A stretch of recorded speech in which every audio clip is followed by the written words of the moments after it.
I've driven long-haul trucks for nearly a decade now, hauling everything from produce to machinery across endless stretches of highway. You get used to the solitude, the hum of the engine, and the rhythm of the road. But sometimes, out there in the dead of night, things happen that you can't explain, things that don't fit the logic you live by. This story is about one of those nights, the one that still haunts me even years later. It was a cold autumn evening just past midnight when I was driving my usual route.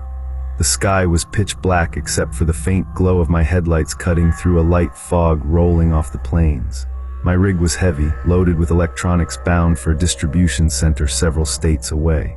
The dashboard clock read 12:13 a.m. when I pulled into a rest stop for a quick break. I was tired, but I knew I had to keep moving if I wanted to make my delivery on time. The rest stop was mostly empty, save for a few other trucks parked here and there. I grabbed a coffee from the vending machine and walked to the far edge of the lot to stretch. That's when I saw it, a hitchhiker standing near the entrance, his thumb out. He looked cold, bundled in a faded jacket that didn't look warm enough for the chill in the air. His face was pale, eyes shadowed, but there was something oddly familiar about him. Maybe it was the way he stood, still and silent, or the way his gaze didn't quite meet mine. I'm usually cautious about picking up hitchhikers. Company rules frown on it, and the road can be dangerous enough without adding strangers. But that night, something about him nudged me to pull over. Maybe it was the loneliness that gets to you out here, or just a fleeting moment of kindness. Either way, I opened the passenger door and told him to hop in. He didn't say a word. Just climbed in quietly and settled into the seat. I glanced over and asked, "Where you headed?" His lips barely moved as he answered, "Anywhere but here." That was it, no name, no further explanation. I shrugged it off and started driving again. The road stretched ahead, empty except for the occasional blinking taillights in the distance. For the first hour he didn't speak, just stared out the window like he was looking through the darkness, beyond the trees and fields. I tried making small talk, asking if he needed a place to crash or if he was running from something. No response. At some point I noticed my phone had no signal. Not unusual out here, but I tried anyway. Then the radio, which had been playing softly, started to crackle and distort. Static buzzed through the speakers, and between the interference I could swear I heard a faint voice whispering, "Don't look back." I glanced in the rearview mirror. Nothing unusual. The road was empty behind me. But the feeling settled deep in my chest, a chill that had nothing to do with the cold night air. I told myself it was just fatigue messing with me. About 2 hours into the ride, we passed a small, rundown gas station sitting at a crooked intersection. The lights were flickering half out, giving the place a ghostly glow. My passenger suddenly sat up straighter and said, "Stop here." I frowned. "You sure? It looks closed." He nodded, voice calm but firm. "I need to get out for a minute." I pulled in, killed the engine, and looked over. For the first time I got a better look at him. His skin was unnaturally pale, almost translucent in the weak light. His eyes, dark and hollow, reflected something I can't explain, a kind of sadness mixed with desperation. I didn't ask more. I reached for my phone again, hopping for a signal. Still nothing. He stepped out, and as he disappeared into the gas station's shadow, I glanced around. The place looked abandoned, but then I heard footsteps crunching on gravel behind the building. I called out, but no answer. When I walked over to check, the back door was slightly ajar, swinging on rusty hinges. The inside was dark, but the faint smell of gasoline and something else, something metallic and sharp, was heavy in the air. I turned back to the road just in time to see him standing on the cracked sidewalk, watching me. "Come with me," he said quietly. I hesitated but locked the truck and followed him inside.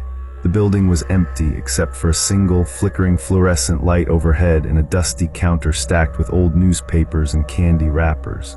Then I saw it, a crumpled note taped to the wall behind the counter, yellowed with age. I peeled it off and read, "If you pick up the passenger, you're already lost. Turn around before it's too late." My stomach dropped. I looked up, but the hitchhiker was gone. No sign of him anywhere.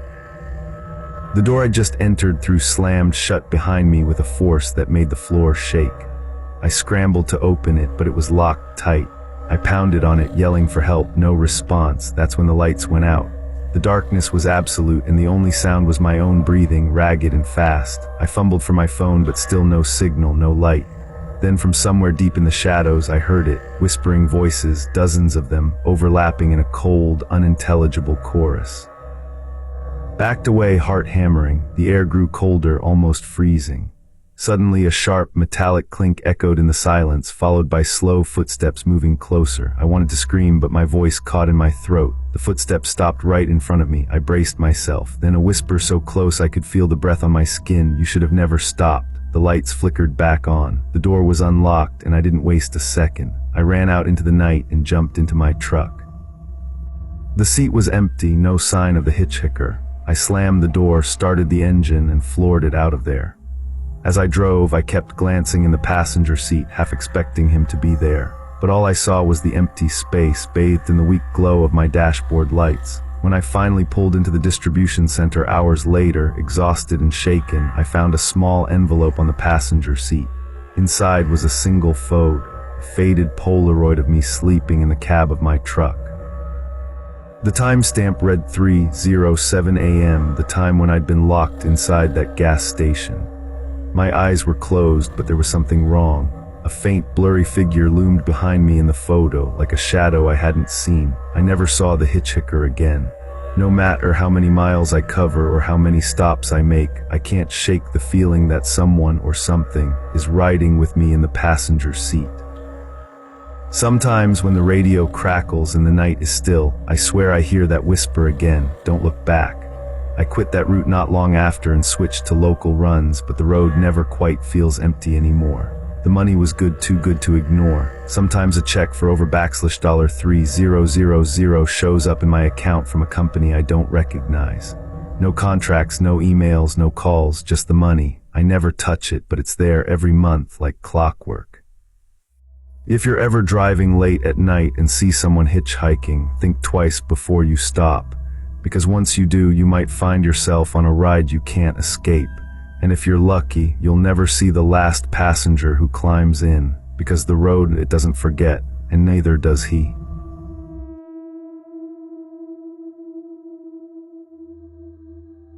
The road stretched endlessly into the night, lit only by the occasional flicker of yellow headlights and the faded white lines that divided the lanes.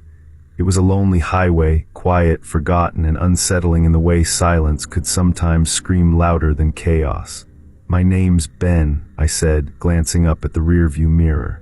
The dim light cast shadows across Ryan's face as he sat next to me, quietly looking out the window. He'd been driving for hours, trying to put as much distance as we could between us and, well, everything. Ryan gave me a small nod but said nothing. We weren't in the mood for conversations. The air in the car was thick, heavy with the kind of tension that didn't need words to be understood. Something had gone very wrong earlier that day. The kind of wrong that didn't get fixed with apologies or a few days of lying low. As I gripped the steering wheel tighter, Ryan leaned forward and reached for the radio. "Let's see what they're saying now," I muttered. He clicked through the static until the news broadcast came on. Authorities confirmed the deaths of 2 correctional officers earlier this evening. A massive manhunt is underway after multiple prisoners escaped during a violent transport incident. Citizens are urged to stay indoors and report any suspicious activity. The public is warned that the 2 suspects still at large, Benjamin Faljuza and Ryan Almazar, are considered extremely dangerous. Ryan smirked. "Guess we're famous." I didn't respond. The reality of our situation was already weighing heavily. Every sound outside the car, every rustle of wind, every flicker of motion in the darkness felt like a threat. We were fugitives, and we knew the clock was ticking. We slowed down as we approached a curve near an abandoned gas station. That's when we saw him, a man standing on the side of the road, waving frantically. "Should we?" I asked. Ryan looked at me and shrugged. "Why not?" "We could use the cover." I pulled over. The man jogged toward us, sweating, with dirt smeared on his clothes and a look of desperation in his eyes. "Hey man, sorry," he said, slightly out of breath.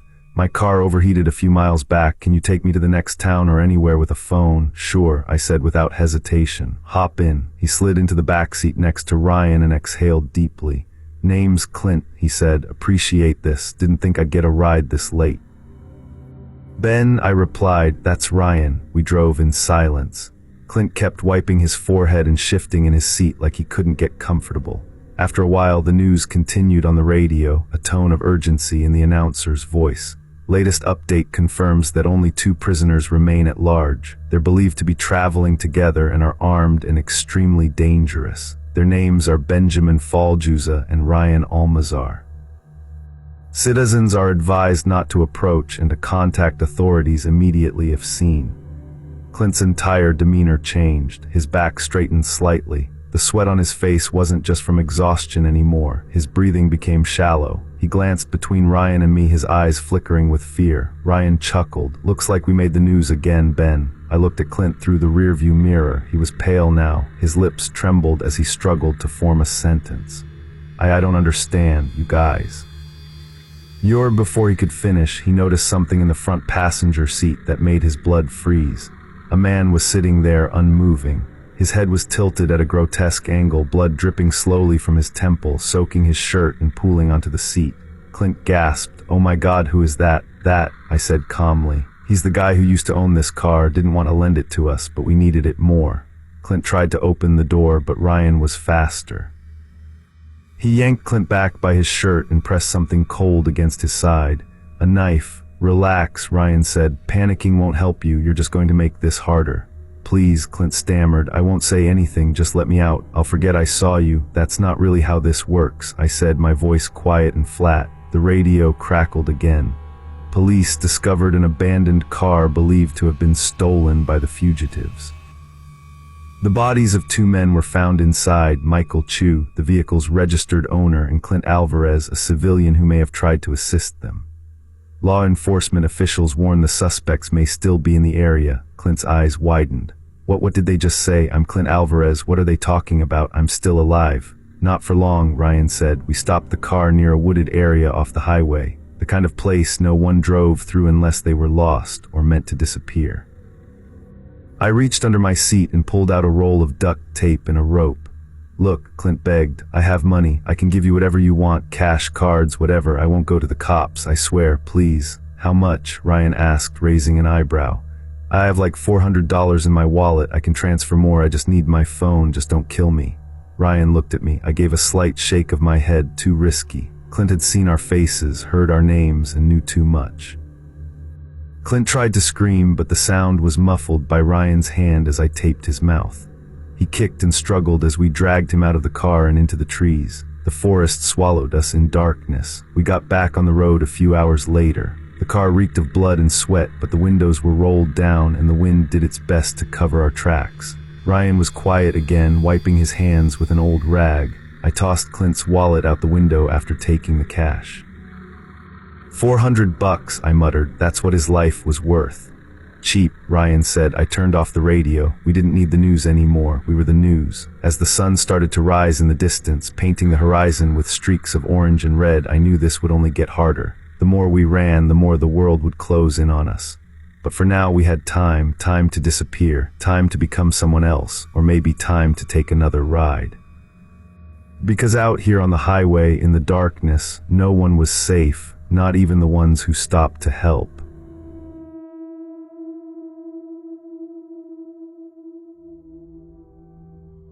It was supposed to be just another delivery. I had done hundreds of them, long overnight hauls carrying electronics, furniture, even livestock once. This time it was a trailer full of high-end kitchen appliances, bound for a retail warehouse a few hundred miles away. Easy money, I thought. My name's Miranda, and I've been driving trucks since I was 23. I liked the solitude. The hum of the road, the smell of diesel, the way the whole world narrowed to just the cab, the load, and the highway.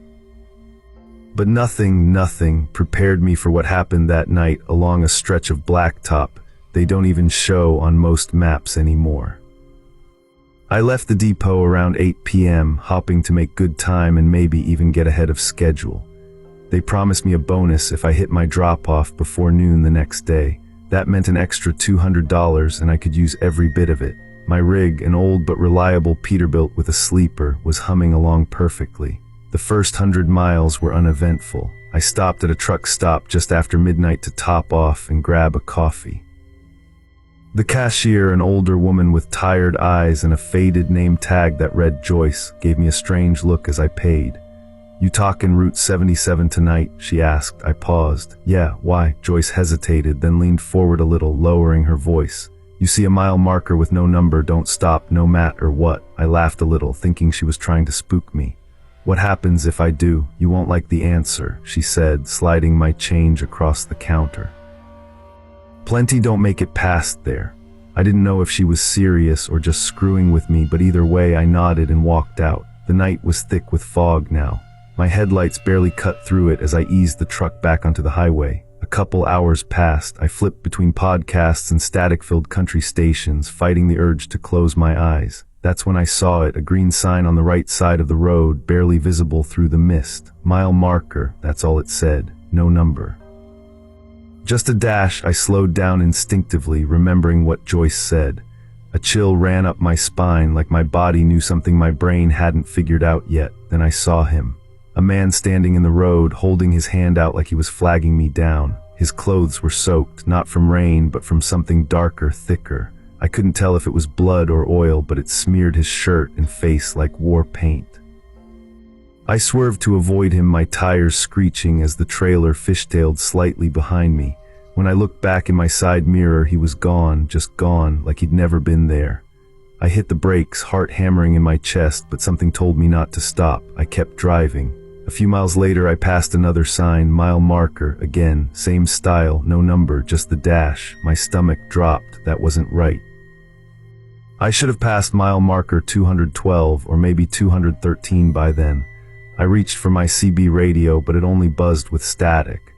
Breaker, breaker, anyone out there? I tried twice, 3 times, nothing, just static. The GPS flickered, then shut off completely. Dead screen. Don't panic, I muttered to myself, glancing at the dashboard clock. It was frozen at 2:47 a.m. I tapped it. Nothing. I even rebooted the truck's navigation system. Still dead. Then I saw the lights, tail lights, maybe a quarter mile ahead. Red and faint through the fog, swaying slightly like the vehicle in front of me was weaving. Relieved not to be alone, I accelerated a little to catch up. As I got closer, the shape became clearer. It was another truck, a box trailer, completely unmarked. No company logos, no plates, nothing, just metal and rust. Finally, I said out loud, flipping on my high beams to flash the driver, but the truck didn't react. It kept driving steadily, ignoring my signals. Then I saw the back of it open, just a little. The trailer door swung to one side and something fell out, crashing onto the road in front of me. I slammed on the brakes, screeching to a stop just inches away. It was a body, no mistaking it, pale, bloodied, and lifeless. I jumped out of the cab, heart racing, adrenaline flooding my limbs, but when I approached it, it wasn't a body, it was a mannequin. Naked, plastic, but smeared in fake blood, arms twisted grotesquely. I looked up and the other truck was gone, vanished into the fog. My hands were shaking as I climbed back into my rig. "Okay, Miranda, you're tired, you're imagining things," I whispered. I put the truck back in gear and pulled forward. My headlights lit up another green sign, mile marker, again. I pressed harder on the gas. I needed to get off that road. Any road, an exit, a shoulder, a damn ditch, I didn't care. I just wanted out. The road twisted again, winding in a direction I didn't recognize. It felt like I had been driving in circles, but the odometer hadn't moved in 30 miles. That's when the whispers started, faint just behind me. I looked in the mirror. The sleeper cab curtain was moving, swaying like someone was behind it. I reached for the baseball bat I kept near the passenger seat and slowly stood up, balancing as the truck cruised at a slow crawl. I yanked the curtain back. Nothing. Empty, but it smelled like someone had been in there, sweat and rust and something decaying. The fog outside grew thicker until I could barely see 10 feet ahead. Then the rig died, everything, engine, power, lights, the dashboard dimmed and faded. I was dead in the water on a road that didn't exist. I grabbed my flashlight and jumped down. Silence, just the sound of my own boots on asphalt and the distant creak of the wind. I walked ahead a few paces and saw it, one final sign. But this time it didn't say mile marker. It said, "You shouldn't have stopped." My flashlight flickered. Something was moving in the fog. Dozens of silhouettes, men, women, some crawling, others stumbling. Their skin pale, clothes torn, eyes glowing faintly in the dark. I turned and ran back to the truck, slamming the door shut and locking it. I reached for the ignition and tried again. Nothing. Then the radio buzzed to life, static at first, then a voice. My voice. "My name's Miranda," it said. I've been driving trucks since I was 23. I stared at the radio, frozen. It was repeating everything I'd said earlier, every word, a perfect recording, but I had never recorded anything. turn it off, I yelled, but the knob didn't work, it just kept playing. Then the passenger door creaked open on its own. I didn't wait. I jumped into the sleeper cab, climbed out the emergency hatch, and rolled onto the side of the road. I ran, I don't know how long. I don't remember when the fog cleared or when I collapsed, but I woke up just after sunrise, lying on the edge of a 2-lane road. My truck was gone, no tracks, no signs, nothing. A patrol car picked me up later. I told them my story. They checked the route. There's no mile marker with a dash, no Route 77 anymore. They said it was decommissioned over 20 years ago after a series of fatal crashes. People went missing out there, dozens. The only thing they found in those days was a mannequin covered in blood lying in the middle of the road. I never drove a truck again. I never will. Every night now, around 2:47 a.m., my phone buzzes, a voicemail from a blocked number. I don't play it anymore. But the first time I did, I heard my voice say, "My name's Miranda. I've been driving trucks since I was 23.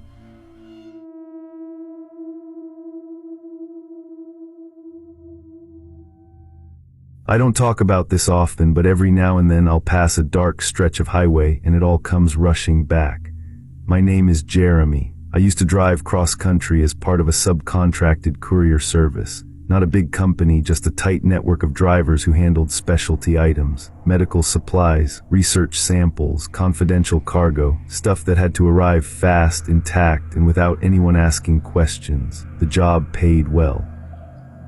For one particular job, I was offered $1,800 to drive a refrigerated medical transport from a research facility to a private lab. The trip had to be overnight, no stops, and I wasn't allowed to open the container in the back. Normal enough, I'd done worse. It was a Tuesday when I set out, overcast, dead quiet and humid in that way that makes your shirt stick to your spine. I signed the release, took the cargo key card, and headed off around 7:30 p.m. The route wasn't too complicated, a mix of 2-lane highways and back roads before linking up with a larger interstate system.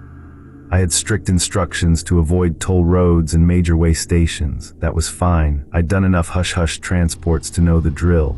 The vehicle was a white Sprinter van, temperature controlled with a partition between the cabin and the cargo. I checked all the seals, locked everything tight, and took off. The first couple of hours were uneventful.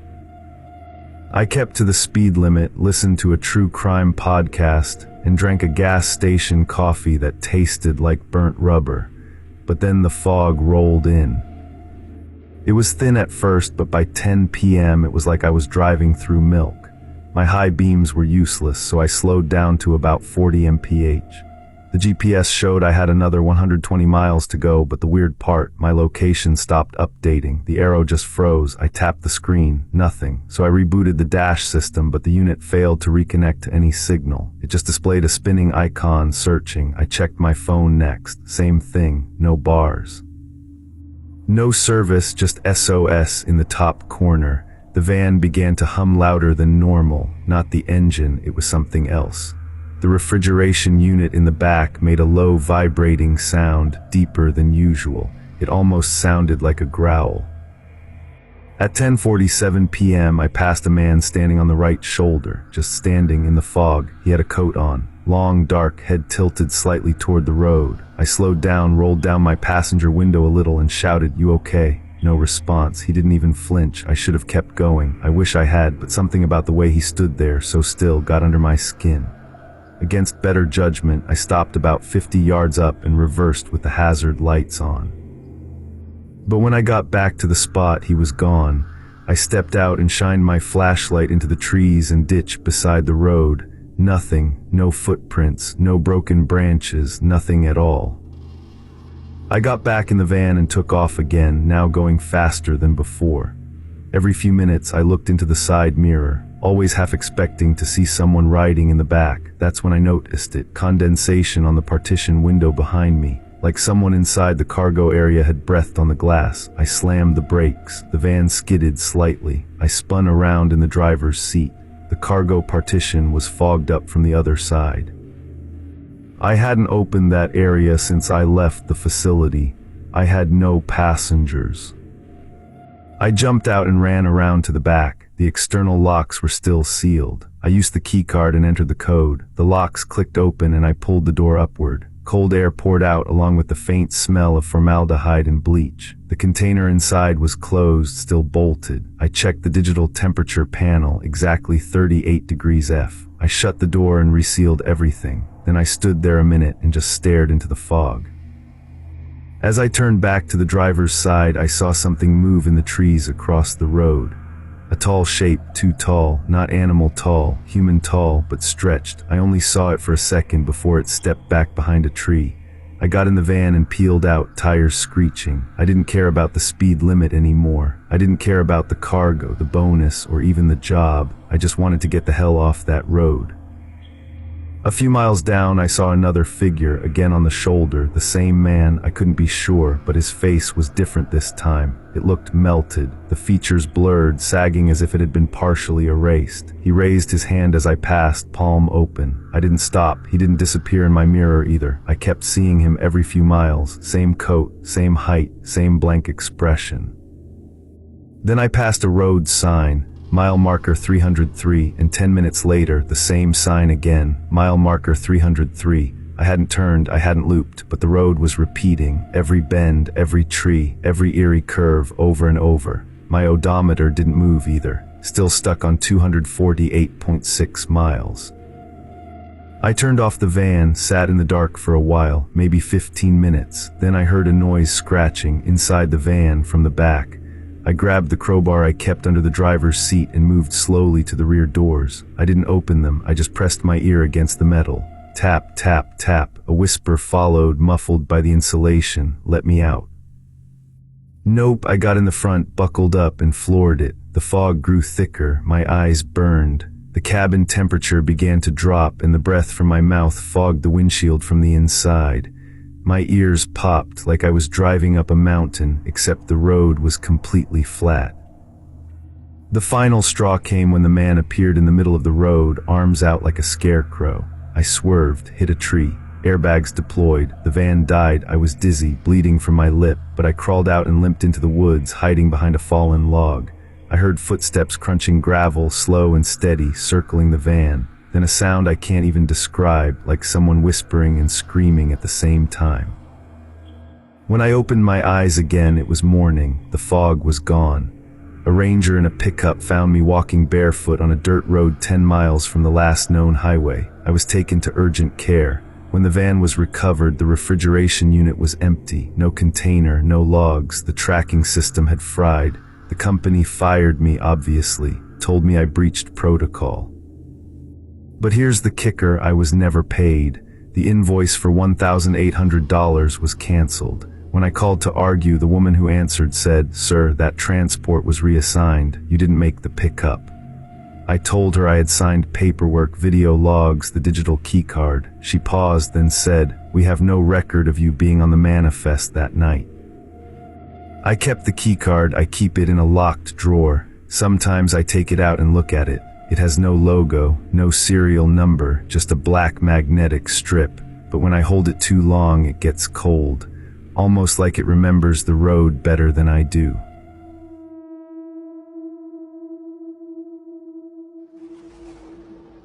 People say highways are the safest places to drive at night. Wide lanes, clear markings, constant flow. That's mostly true. But what they never mention is that some stretches of asphalt weren't laid out for safety. Some stretches exist because something wanted them to be there. My name's Alicia, and I used to drive long-haul deliveries for a logistics company. Nothing fancy, just boxed goods, electronics, things people ordered online. My usual runs paid around $600 a trip. On a good week, I could take 3 jobs, make close to $2,000, and still be home on Sunday to do laundry and sleep for 12 hours straight. This one delivery came in last minute on a Thursday. The dispatcher offered me $900 to run a short but urgent delivery under 200 miles. Odd, because that kind of money was usually reserved for medical rushes or remote locations, but I didn't ask. I was behind on my rent and my credit card had just bounced at a grocery store. I took it. The cargo was simple, 5 unmarked crates, each weighing about 80 pounds, sealed. The pickup was smooth. The van was topped off, tires were fresh, and the GPS route had only one instruction: stick to Highway 44 and do not deviate. No pit stops, the guy at dispatch warned, not even for gas. I laughed and said sure. I didn't realize he wasn't joking. I got on the road around 8:45 p.m. Clear skies, low traffic. I kept my music low and sipped from a large gas station soda I'd grabbed before departure. About an hour in, things began to shift. The highway, which had been 2 lanes in each direction, added a 3rd lane right down the center. That's not normal. There was no sign explaining the change. Just suddenly, a 3rd lane appeared. It wasn't a turning lane either. It stretched on, unbroken, in perfect condition. I didn't know whether to stay in my lane or merge, but curiosity got the better of me. I moved into the middle. Immediately, I noticed the difference. The road got quieter, not just less traffic, I mean silent, no tire hum, no engine vibration. Even my music sounded hollow, like it was playing underwater. The headlights didn't reflect much ahead anymore. It was like the beams just dissolved into a haze 30 feet out. My odometer ticked normally. My phone still showed the route on GPS, but the real world felt detached. Then came the mile markers. At first they were numbered normally. Mile 71, mile 72. Then the numbers started to go backwards. Mile 71, mile 70, mile 69. I thought maybe I'd made a wrong turn, but the GPS arrow hadn't moved, still on Highway 44, still pointing forward. When I tried to pull over and reset it, the van shuddered. The engine choked like I'd dropped from 70 to 0 in a second. I yanked the wheel back into the middle lane, and everything returned to normal. I passed a sedan in the far right lane, old, maybe early 90s. Its taillights flickered. As I passed, I noticed the driver wasn't moving, not frozen, just still. He had both hands on the wheel, staring straight ahead, eyes wide open. Mouth open too, but not blinking. I slowed down to match his speed, maybe 45 mph, and honked. No reaction. I rolled down my window and shouted. He didn't even flinch. I sped up again. That's when I noticed more cars. One by one, I passed old vehicles, boxy sedans, rusted pickups, even a school bus with dark windows, all doing the same speed, all in the right and left lanes, and every driver I could see looked exactly like the first one. Wide eyes, open mouths, still. I was the only one moving freely in the center lane, the only one with control. I wanted to exit badly, but the exits had changed too. The green signs looked normal at a glance, but the names were gibberish. One said Wendraul. Another said Exit 13B, for those who remember. What the hell did that even mean? I passed one that just read soon. Just that, white letters on green metal, soon. The dashboard started to flicker. My fuel gauge jumped from full to empty and back. The clock blinked 3:33 a.m. repeatedly, even though my phone still said 10:19 p.m. I tried to turn off the van. The key wouldn't budge. Then I realized something chilling. My phone's reflection in the rearview mirror showed a different time than the screen itself. In the mirror, it read 4:44 a.m. I stared at that reflection too long. Behind me in the cargo mirror, something shifted. The crates weren't where I'd strapped them down. One had moved forward despite being bolted. I hit the brakes hard. The van screeched to a halt, but only in my mind. The outside world stayed still. The trees didn't move. The stars didn't blink. The road beneath me didn't even shift with momentum. It was like I had frozen time but stayed conscious. My breathing sounded like wind through a cave. Then I heard a voice, not outside, inside, right behind me. "Stay in your lane," it whispered. I turned, but no one was there, just those 5 crates now steaming faintly. The one nearest to the cabin had a thin crack running down its side like it had been pried open from within.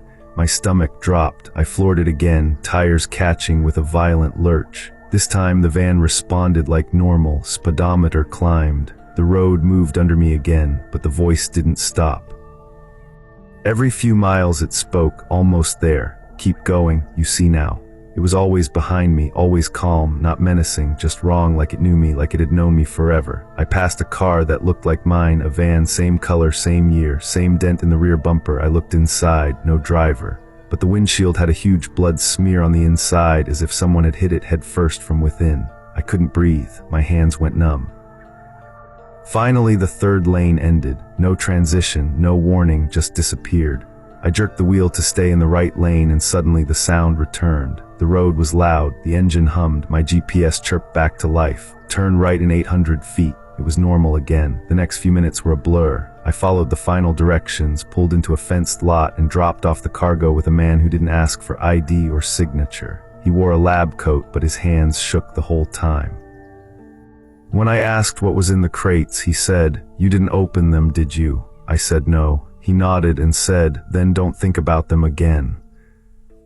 The next day, my dispatcher called to say my payment was already processed. But instead of $900, my account showed a deposit of $4,444. I called to ask why. He claimed he never offered more than $900 and had no idea what I was talking about. I checked the van too. The dent on the rear bumper was gone, like it had never existed, but I remember it. I have pictures of it from the week before. Now every time I pass an on-ramp to Highway 44, my phone screen blinks just for a second, and my rearview mirror shows 3:33 a.m. no matter what time it actually is. I haven't driven at night since, and I never ever use the middle lane because I don't know what I let out that night, and I'm afraid it remembers me.